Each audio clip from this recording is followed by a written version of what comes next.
দেওয়া হচ্ছে বনের জায়গা উজাড় করার জন্য।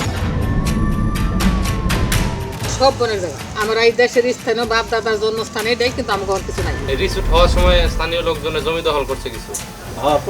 বনের জায়গায় যে হচ্ছে হলো আপনাদের রিসোর্ট হয়েছে, এটা তো আমরা বলতে পারবো না, আপনি ওনার সাথে কথা বলেন। ফুয়াং সিরামিকের পানি, পলিশির পানি। কোনো ফসল আর এই জায়গাগুলো এই জমিগুলো আর হয় না। দেখায় যে আমরা বিটি প্ল্যান করছি, কিন্তু ডাইরেক্ট পানিগুলো ছাড়ি। মানুষের অসুবিধা হয়, শ্বাসকষ্ট হয়, বাচ্চাদের। কোরাত কল বসিয়ে কাটা হচ্ছে বনের গাছ।